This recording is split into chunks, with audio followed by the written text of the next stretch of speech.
पर सलामी सख्त।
धन्यवाद महोदय।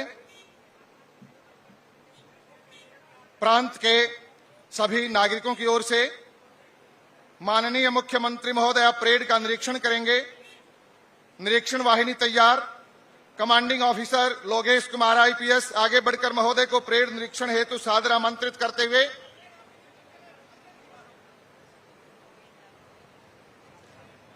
परेड निरीक्षण में अनुरक्षा शिष्टाचार के लिए महोदय का साथ दे रहे हैं।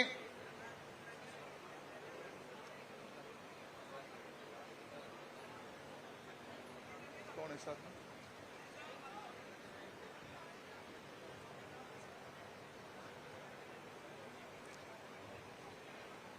मुख्यमंत्री महोदय जिला फतेहाबाद के नागरिकों का एवं प्रांत के सभी निवासियों का अभिवादन स्वीकार करते हुए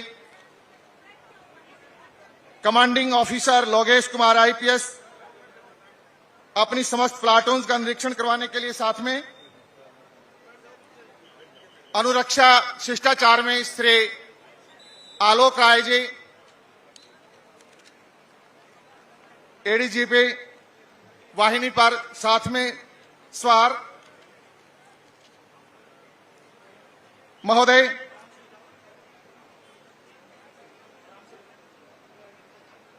आप जिस परेड का निरीक्षण कर रहे हैं इस समग्र परेड की कमान संभाल रहे हैं commanding officer Lokesh Kumar IPS ASP Bhiwani.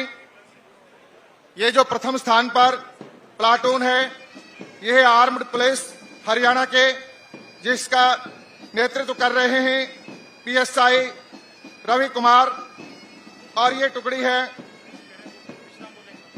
ये क्रमांक हरियाणा पुलिस बल पुरुष विंग जिला फतेहाबाद के जिसका नेतृत्व कर रहे हैं पीएसआई नरेश कुमार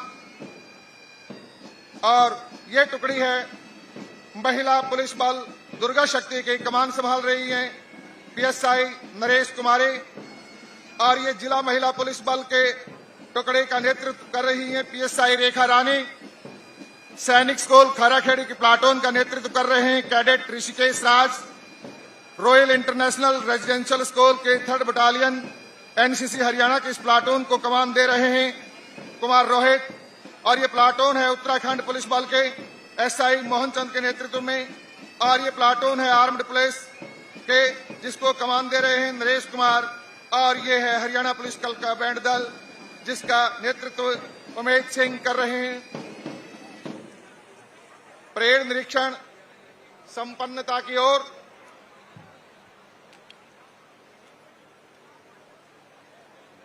महोदय ये बहुत ही पावन पवित्र भूमि है। इसके ठीक 5 किलोमीटर पश्चिम में शहीद पंडित लेखराम की समाधि है जो चंद्रशेखर आजाद और शहीद आजम सरदार भगत सिंह के बहुत ही परम सहयोगी रहे और जिन्हें फांसी की सजा सुनाई गई थी 1929 में। अतः ये वीर भूमि हरियाणा के इस पावन पवित्र स्थान पर आपने परेड का निरीक्षण किया और अब महोदय बढ़ रहे हैं मंच की ओर अग्रसर होते हुए जहां से अपने प्रांतवासियों को मान्यवर पावन संदेश देंगे। अतः commanding officer Lokesh Kumar IPS अपने प्लाटून्स को विश्राम अवस्था में ठहरने के लिए कमांड देंगे और तालियों के साथ अभिनंदन कीजिएगा।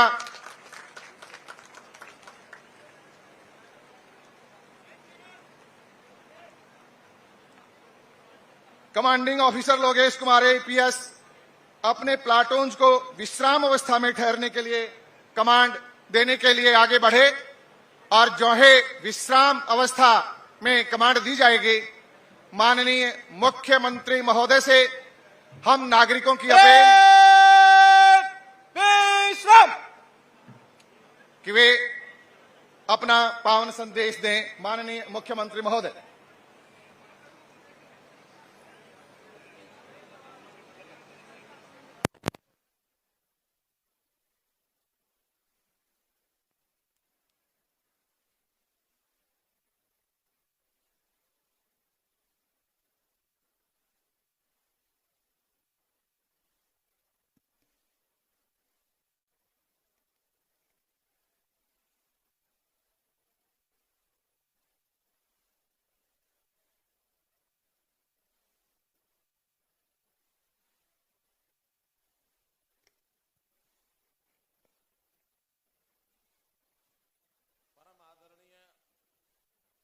स्वतंत्रता सेनानीगण एवं उनके परिजन, सम्मान के योग्य बुजुर्गों, भाइयों बहनों, नौजवान साथियों, प्यारे बच्चों, आजादी की 76वीं वर्षगांठ इस अवसर पर मैं आप सबको हार्दिक बधाई और शुभकामना देता हूं।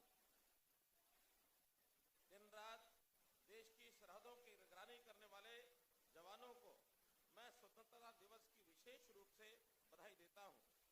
मैं सभी स्वतंत्रता सेनानियों और उनके परिवारों का हार्दिक अभिनंदन करता हूं। भाइयों बहनों, ये पर्व देश विदेश में सब जगह जन जन द्वारा मनाया जा रहा है। जन जन का ये पर्व, हर मन का ये पर्व, हर भारतवासी के गर्व और गौरव का ये दिन है। पिछले साल हर घर तिरंगा अभियान, इससे पूरा देश तिरंगे के रंगों में रंगा है और इस वर्ष भी पिछले साल की तरह यह अभियान देश भर में चल रहा है। हर गली, हर मोहल्ले में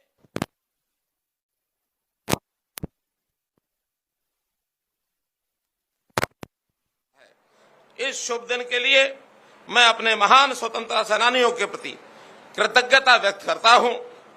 मैं आजादी के लिए मर मिटने वाले ज्ञात अज्ञात शहीदों के प्रति भावभीनी श्रद्धांजलि अर्पित करता हूं। ऐसे जवान जो हरियाणा से भी संबंध रखते हैं, उनका विशेष योगदान निश्चित रूप से याद करने लायक है। न केवल स्वतंत्रता के उस आंदोलन में, बल्कि आजादी प्राप्त करने के बाद 1962 में, 1965 की लड़ाई में, 1971 में भी हरियाणा के जवानों ने अपना कर्तव्य करके दिखाया था, देश की आजादी के लिए अपना जीवन न्यौछावर किया था। आज आजादी पर मरने मिटने वाले ऐसे शहीदों के प्रति श्रद्धांजलि अर्पित करते हुए मैं राष्ट्रकवि रामधारी दिनकर की पंक्तियां आपके सामने प्रस्तुत करता हूं। जो अनगिनत लघु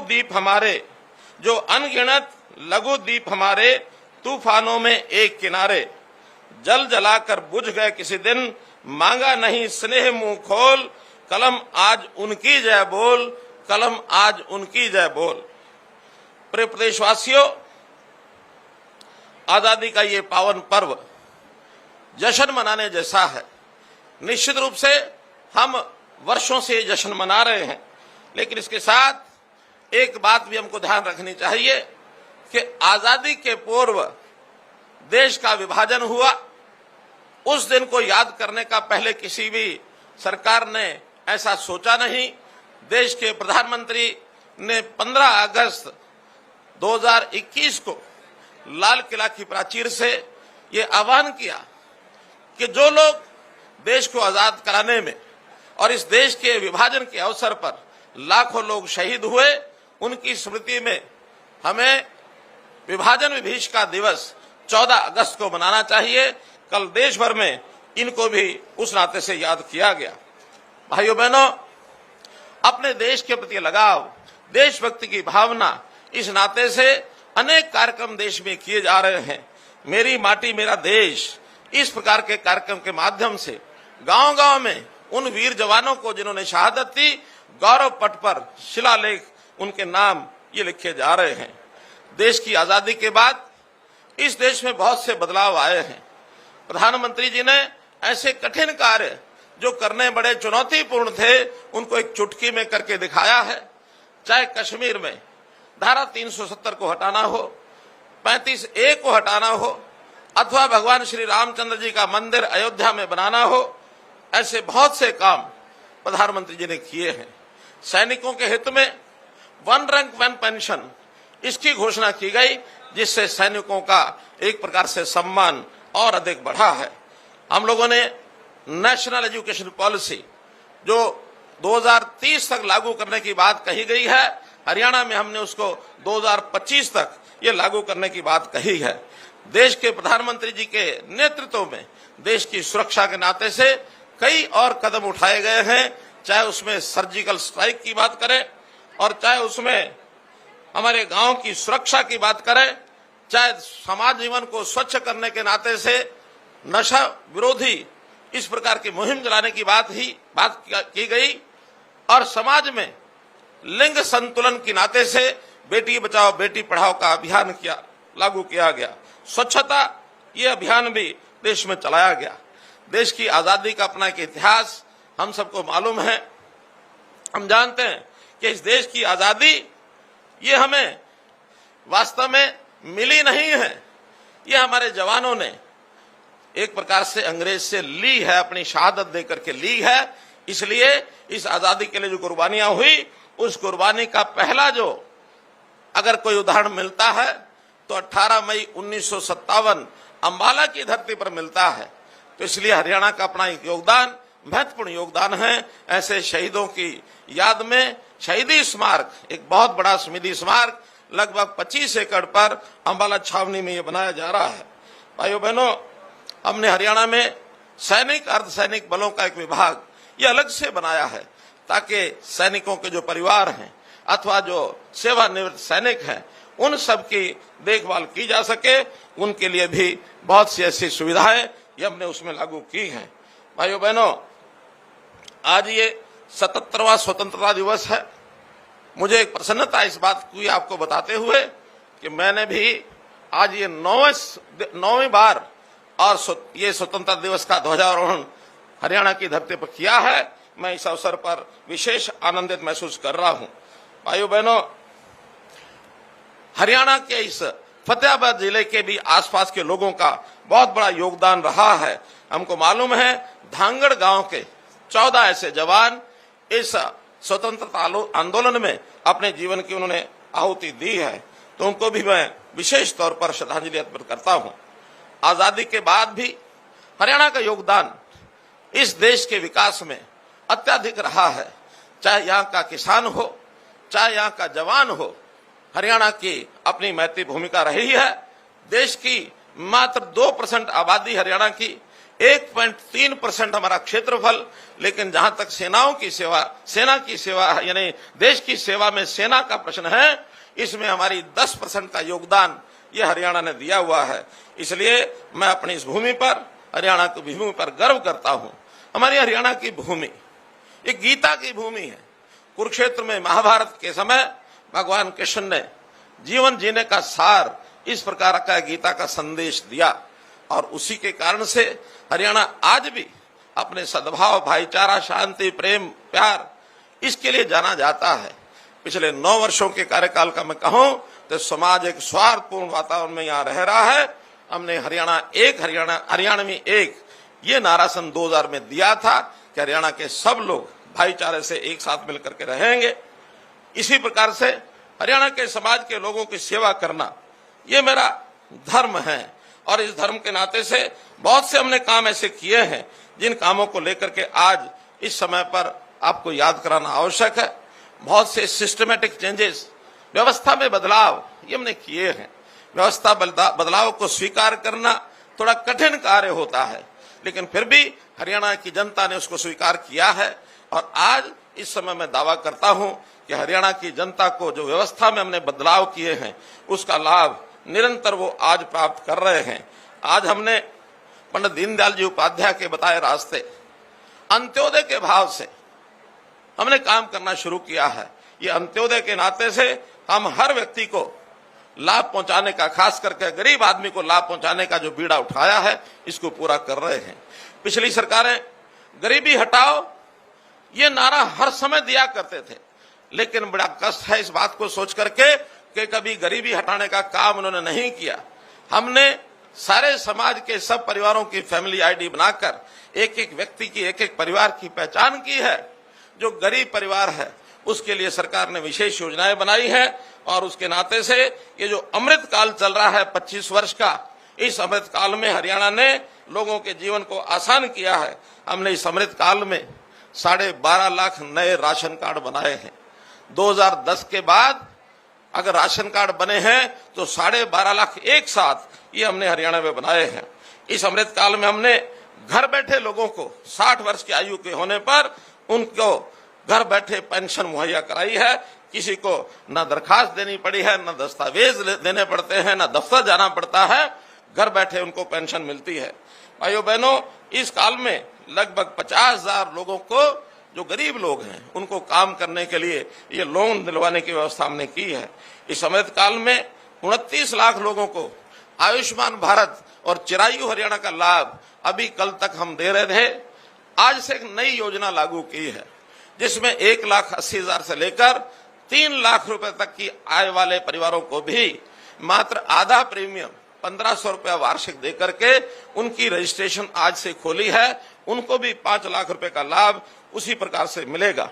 हमने विद्यार्थियों के लिए इस अमृत काल में 5 लाख टेबलेट बांटे हैं और इतने बड़ी संख्या में टेबलेट बांटने वाला हरियाणा एकमात्र पहला राज्य बना है कि विद्यार्थियों को शिक्षा में उनको सुविधा हो। इस प्रकार का हम काम कर रहे हैं।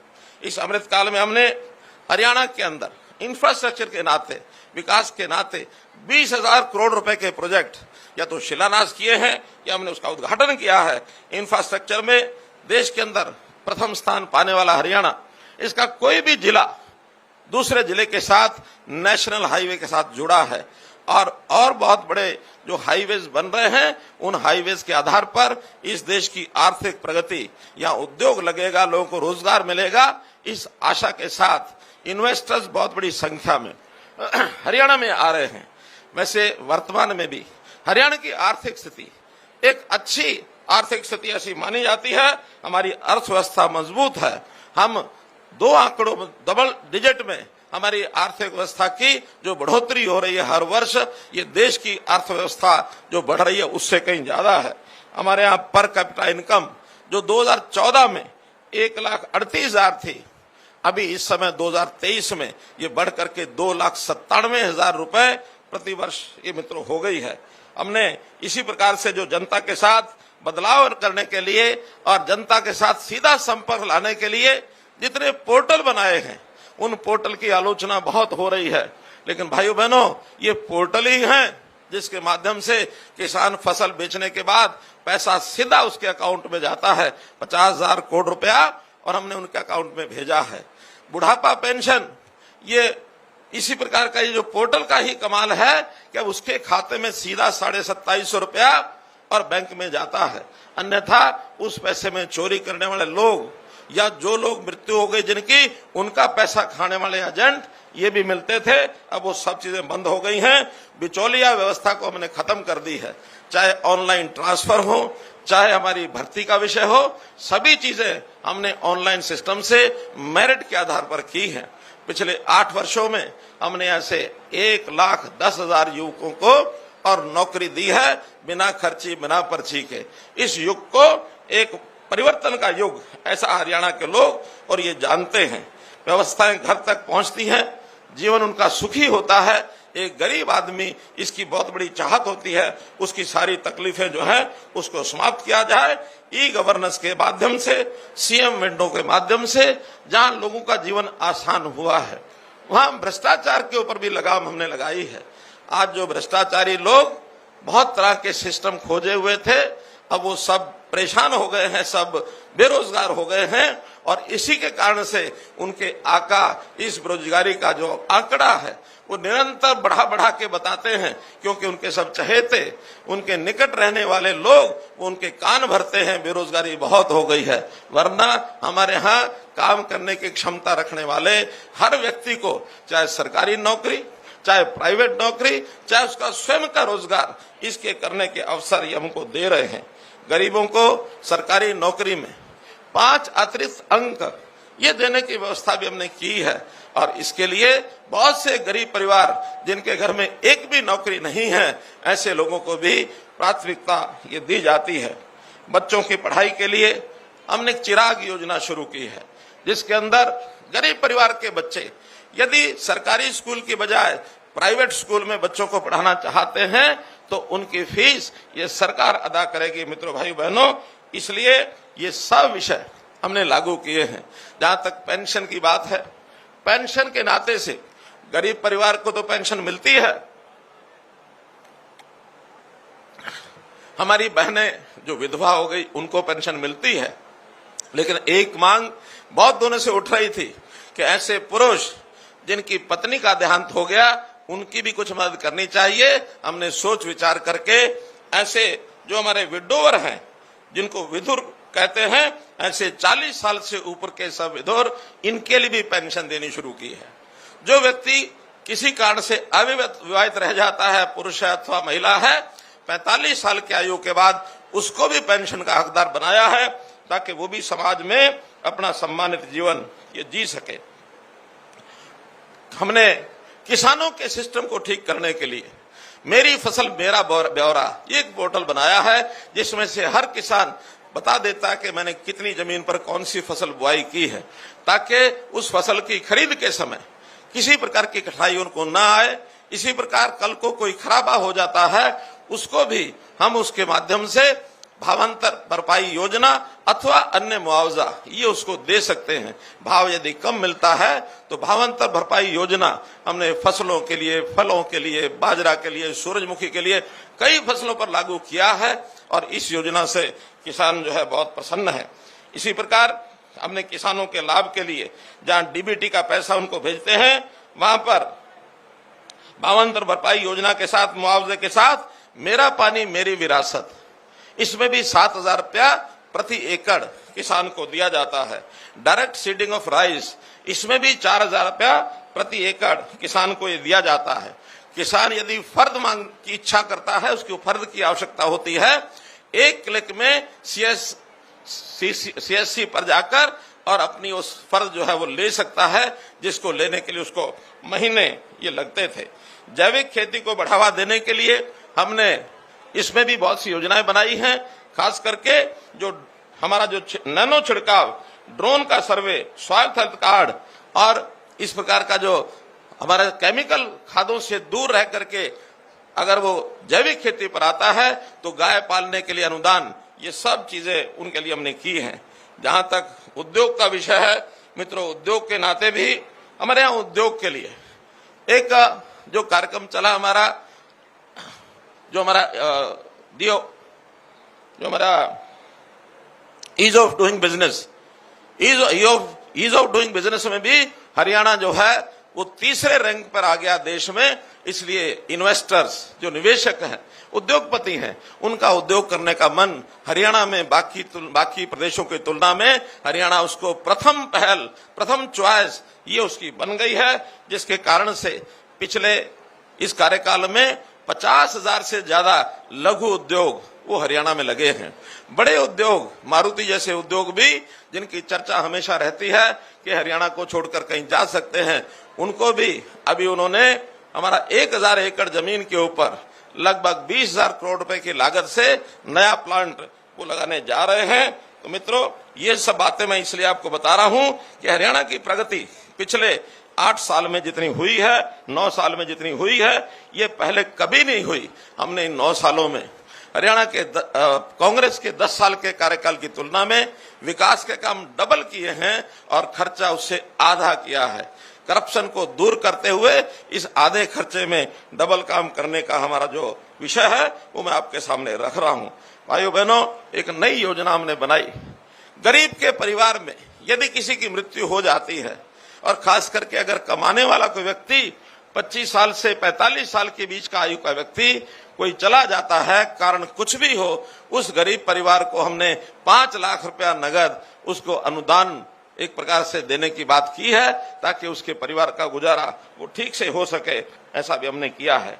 जहां तक शहरी और नगरीय क्षेत्र में स्वामित्व की बात है, ये स्वामित्व का विषय भी जिन लोगों के पास 50 साल से 60 साल से इससे भी ऊपर लोगों के पास नगर पालिका की दुकानें थी अथवा कोई ऐसी जमीनें थी जिसका उनके पास एक किराएनामे का या कोई भी सबूत उनके पास कब्जे का था, उनको कुछ राशि लेकर के स्वामित्व का अधिकार उनको दिया है। ऐसे ही गांव में लालडोरा, इस लालडोरा में उनके पास स्वामित्व का अधिकार नहीं था, हमने उसको खत्म करके और लाखों लोग परिवारों को उनकी प्रॉपर्टी, उनका घर मकान, उसका मालिकाना हक ये हमने दिया है और इस पर इससे भी हमारे लोग बहुत प्रसन्न हैं। जहां तक गांव के विकास की बात है, हमने 5700 गांव में फ्री बिजली नहीं कह सकता मैं, 5700 गांव में 24 घंटे बिजली ये हमने दी है। कभी किसी सरकार ने 24 घंटे बिजली का जो दावा कभी किया भी नहीं, और किया तो ज्यादा एक बार 125 गांव वो 24 घंटे बिजली पर आए थे। आज हमारे 80% से ऊपर गांव ये 24 घंटे बिजली पर आ गए हैं। 6000 गांव में हमने इंटरनेट व्यवस्था ये उपलब्ध कराई है। आज आईटी के जमाने में गांव के हर युवक को, हर नागरिक को इंटरनेट की आवश्यकता होती है, तो 6000 गांव में हमने ये भी उपलब्ध कराया है। गांव का कोई भी व्यक्ति अपनी मांग को ग्राम दर्शन के माध्यम से हमारे पास भेज सकता है, उसके विकास की कोई की हुई मांग इसको हम पूरा करते हैं। इसी प्रकार नगरों में भी प्रॉपर्टीज के झगड़े समाप्त करने के लिए हमने प्रॉपर्टी आईडी ये बनाने का जो काम किया है, इसमें थोड़ी पेचीदगियां आई हैं हमको, लेकिन उनको सबको दूर करने का हमारा संकल्प है। आने वाले कुछ समय में ये सारे जो प्रॉपर्टी आईडी के विवाद हैं इनको हम समाप्त करके हर किसी को उसकी प्रॉपर्टी का सही, या तो मालिक है अथवा किराएदार है, उसका जो सही लेखा जोखा उसको मिल जाएगा। नगरों के चुनाव में एक बहुत बड़ा परिवर्तन हमने किया। जो हमारे मेयर चेयरमैन हैं उनका सबका चुनाव पहले पार्षदों के द्वारा होता था, अब हमने उसको डायरेक्ट चुनाव किया है। इसके कारण से भ्रष्टाचार की बहुत बड़े एक सिस्टम पर ब्रेक लगी है। शहरों में भी नगर दर्शन ये हमने शुरू किया है। स्मार्ट सिटीज, कई स्मार्ट सिटीज में विशेष ध्यान देकर के उनका जो हमने विकास किया है, चाहे वो गुरुग्राम है, फरीदाबाद है, करनाल है, पंचकुला है, ऐसे शहरों पर विशेष ध्यान दिया गया है। आने वाले समय में और भी शहरों को उसी तर्ज पर एक विकसित करने के नाते से योजना बनाई जाएगी। स्पेशल डेवलपमेंट अथॉरिटीज, चाहे गुड़गांव में जीएमडीए हो, फरीदाबाद में एफएमडीए हो, पंचकुला में पीएमडीए हो, और इसी तर्ज पर आगे हम हिसार में भी हिसार म्यूनिसिपैलिटी डेवलपमेंट अथॉरिटी ये भी बनाएंगे, तो इस नाते से उनको काम करने का एक स्वतंत्र अवसर मिलेगा। जहां तक सुरक्षा का विषय है, हमारी पुलिस ऐसी है कि जो बहुत बदस्तूर लोगों की सुरक्षा करने में सक्षम है, और इसमें हमने विशेष प्रावधान जैसे 112 की व्यवस्था की है। उसमें हमारी जो गाड़ियां किसी को संकट पड़ने पर अगर उसको एक पैनिक बटन दबा देता है तो एवरेज 10 मिनट के अंदर कोई भी पुलिस की गाड़ी उस टुकड़ी के साथ वहां पहुंच जाती है, उसकी सुरक्षा करती है। महिलाओं की सुरक्षा के लिए महिला थाना, और ऐसे ही साइबर क्राइम जो बढ़ गया है, हर थाने में हमने और साइबर डेस्क ये बना दिए हैं। कुछ जिलों में साइबर थाने ये भी बनाए गए हैं। पिछले दिनों में हरियाणा के एक क्षेत्र के अंदर साइबर क्राइम का बहुत बड़ा एक नेटवर्क जो बना हुआ था, उसको हमने तोड़ा है। अब कोई भी इस प्रकार का अपराधी होता है, चाहे वो नशे में लिप्त है अथवा साइबर क्राइम है अथवा अन्य प्रकार का क्राइम करता है, उनकी प्रॉपर्टीज को कुरक करते हैं, और उनको कुरक करने के बाद उनको सबक सिखाया जाता है, उनको जेल के अंदर डाला जाता है, ताकि किसी भी क्राइम के ऊपर उनको जो है आगे बढ़ने का मौका न मिले। जो संगठित अपराध होते हैं उनके लिए भी हमने कानून बनाया है, हरकोका के माध्यम से जो संगठित अपराध के ऊपर ये नकेल कसी जाएगी। इसको हमने पास किया है, केंद्रीय अनुमति के लिए ये राष्ट्रपति महोदय के पास गया हुआ है। गोरक्षा का सुरक्षा का कानून ये हमने बनाया है और इसमें भी 10 साल तक की सजा गोहत्या पर ये हमने लागू की है। तो इस पर भी बहुत बड़ा एक काबू, एक कंट्रोल हमने किया है। धर्म परिवर्तन जो लोग करते रहे हैं, जो करवाते रहे हैं, करने के बजाय जो धोखे से जबरदस्ती किसी का धर्म परिवर्तन कराते रहे हैं, उनके ऊपर भी हमने शिकंजा कसने के लिए और एक कानून बनाया है। इस नाते से ये सारी चीजें आपके सामने इसलिए रखी हैं कि हरियाणा जहां आज से कुछ साल पहले जिसकी छवि हरियाणा की बहुत अच्छी नहीं थी, लेकिन आज चाहे वो सामाजिक सुरक्षा हो, चाहे आर्थिक आधार पर बातें हो, युवा की बात हो, खेलों की बात हो, आर्थिक आधार पर जैसा भी जीएसटी जब से लागू हुआ है, जीएसटी की कलेक्शन हरियाणा में बड़े राज्यों में प्रति व्यक्ति कलेक्शन ये सर्वाधिक हो गई है मित्रों, भाई बहनों। तो इससे हमारे जो आर्थिक तंत्र है ये बहुत मजबूत हुआ है। हमने इसमें समाज के आवश्यक आने वाली जो चीजें हैं उसको भी आगे बढ़ाया है। जहां तक सामाजिक सुरक्षा पेंशन की बात है, 2750 रुपया हरियाणा में सर्वाधिक पेंशन ये पूरे देश में ये लोगों को दी जाती है। ये भी आपके लिए मैं एक जानकारी के लिए बता रहा हूं। इतना ही कहना चाहूंगा कि आने वाले 25 सालों में देश की आजादी की जब 100वीं वर्षगांठ 2047 में मनाई जाएगी, उस समय हरियाणा का स्थान पूरे देश में सर्वोच्च होगा, ऐसा मैं दावा करता हूं। आज इस अवसर पर पुनः स्वतंत्रता इस दिवस पर आप सब लोगों को, जो हमारे सेनानी और पूर्व सेनानी, उनके जो परिवारजन यहाँ आए हैं, यहाँ जो बच्चे स्कूलों के बैठे हैं, अन्यथा जो उपस्थित लोग यहाँ हैं, उनको बहुत बहुत बधाई, बहुत बहुत शुभकामना देता हूं। बहुत बहुत धन्यवाद। हृदय से आभार महोदय।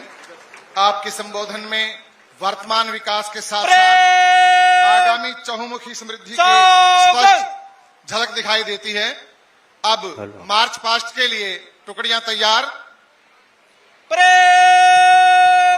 निकट लाइन चल।